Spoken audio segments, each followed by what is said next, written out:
ponto de preocupação, né? A gente viu as ações desabarem ali. Em fevereiro estava todo mundo aflito que não tinha que comprar. Né? Agora que tem o que comprar, o pessoal está preocupado que está caindo. Gente, se decida. Agora é hora do jacaré começar a fechar a boca de novo. Bom, a gente também viu, alguns dias antes, ali em meados do mês de maio, algumas empresas passando por rebaixamento de recomendação. Caixa também foi uma delas, né? Ali no caso de Itaú BBA. No caso, o banco passou a recomendação dela para neutra, né? Equivalente a neutra, elevou o preço-alvo ali de 17 para 18 e acabou justificando essa mudança de recomendação, considerando, segundo o Itaú BBA, um início de ano mais fraco para seguros, principalmente em termos operacionais. Essa também é a sua visão?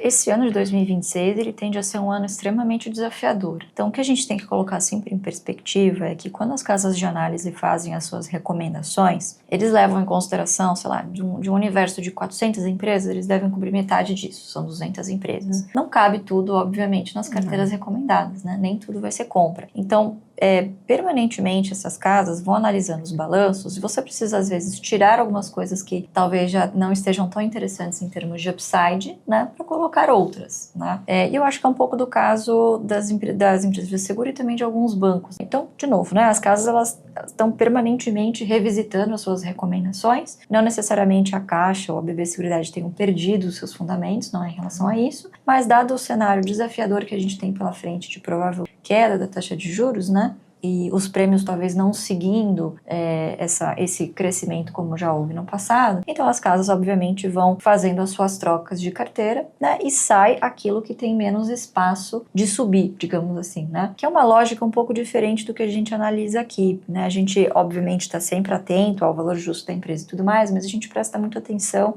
no preço teto, né, aquilo que as empresas conseguem nos remunerar minimamente por ano, que no nosso caso é 6% ao ano, né. Então, como o setor de seguros ele tende a ser um setor bastante defensivo, né? A gente viu, mesmo se tem queda de prêmio, você tem ali a receita financeira que geralmente faz esse contraponto, né? Não necessariamente como você tem essas seguradoras verticalizadas, você tem eventualmente uma queda de prêmio, mas você tem ali os negócios de previdência, acumulação, contribuindo positivamente e contrabalanceando, né? Então, não acho que haja perda de fundamento no caso da Caixa especificamente, eu acho que é mais essa questão de trocas de carteiras normais, né? Refletindo agora essa expectativa de inflação e taxa de juros e tudo mais, né? Sai aquilo que tem menos upside e entra aquilo que os bancos, casas, acreditam que tenham mais potencial de upside, né? Acho que se trata meramente disso, mas continua sendo uma excelente empresa para se ter numa carteira previdenciária, porque ela tem o que a gente chama de carrego muito bom, né? Falando de setor, então vamos passar agora, Lu, para a BB Seguridade, né? Já foi também o balanço da companhia, lucro é mais de 2 bi, né? Crescendo 11% no comparativo anual. E que balanção que você faz do balanço de BB Seguridade? Eu acho que surpreendeu o mercado de certa forma, né? Eles estão seguindo o guidance, né?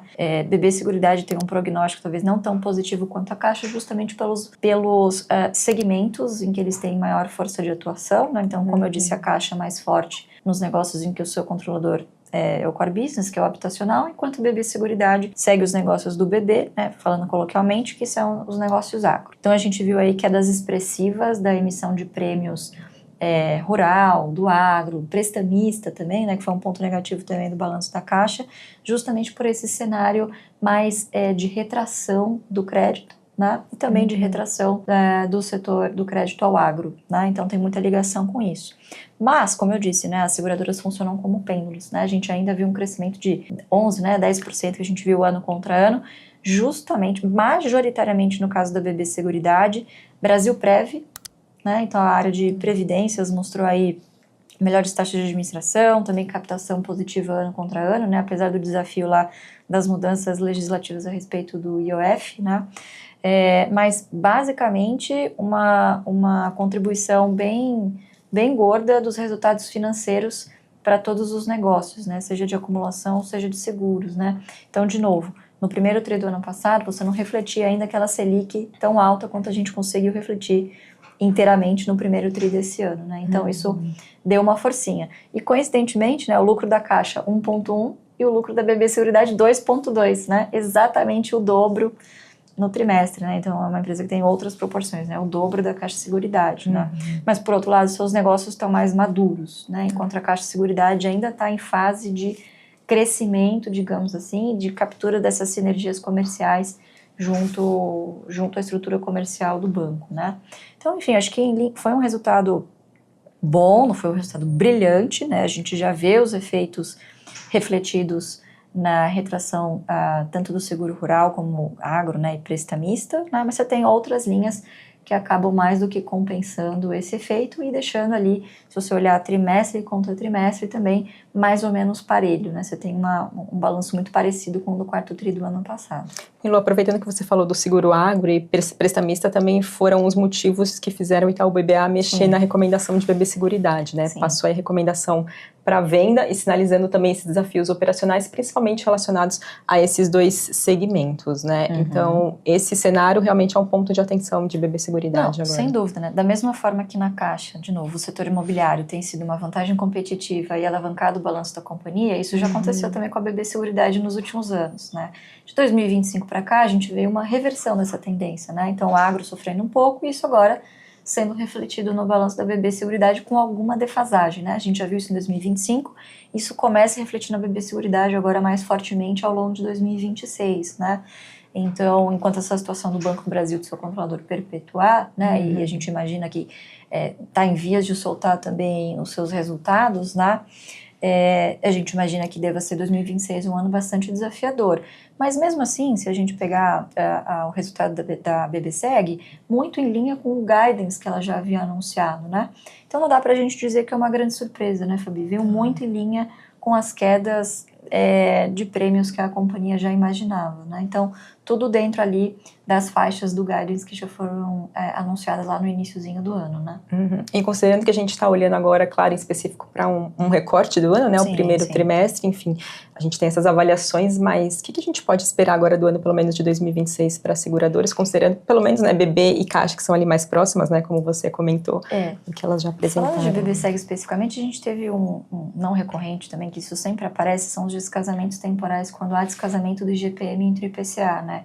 Então, lembrando que boa parte dos passivos previdenciários são corrigidos pelo IGPM.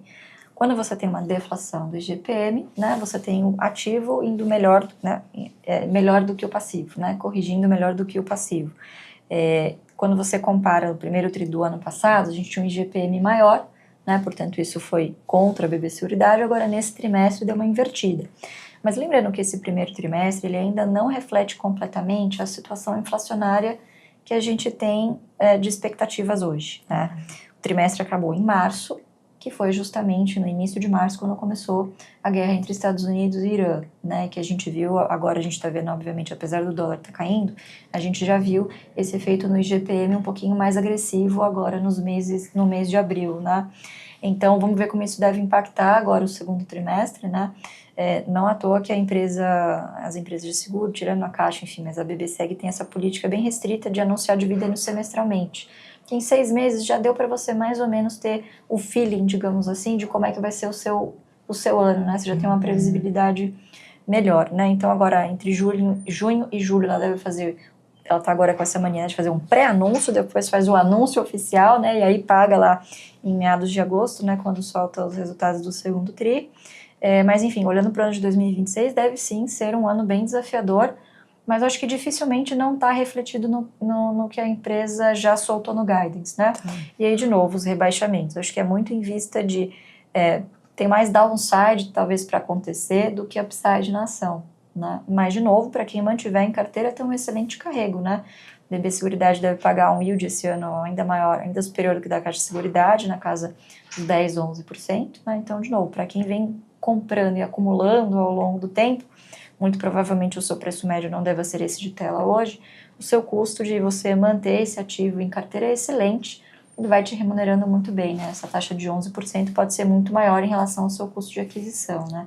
Então, para quem tem um foco no longo prazo, de montar uma carteira previdenciária, esses rebaixamentos, então, não necessariamente é um ponto de preocupação, é um ponto de você vender ou trocar a sua posição, né? Pelo menos não é assim que a gente... É um grande indutor de PIB, né? É muito difícil a gente ver esses setores desabarem do dia para a noite, né? Sim. A gente já teve, obviamente, correções ao longo do caminho, mas foram nos anos de 21, 22, quando aconteceu aquilo que eu comentei aqui anteriormente, que é um descasamento muito grande do IGPM com o IPCA, né?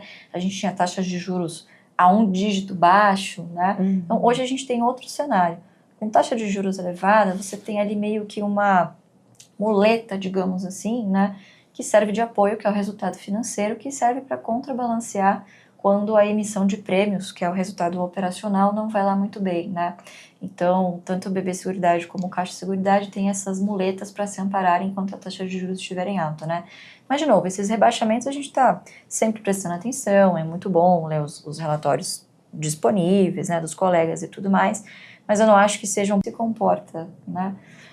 Mesmo se a gente achasse que fosse cair, o que a gente faria é parar de aportar e esperar o melhor momento, né? Mas, de novo, é um excelente carrego, né? Ambas. Claro que a gente já viu preços mais interessantes do que a gente vê hoje, mas eu acho difícil acreditar nesse cenário de desabar, né? A gente está gravando hoje num dia que a Bolsa está corrigindo bem, né?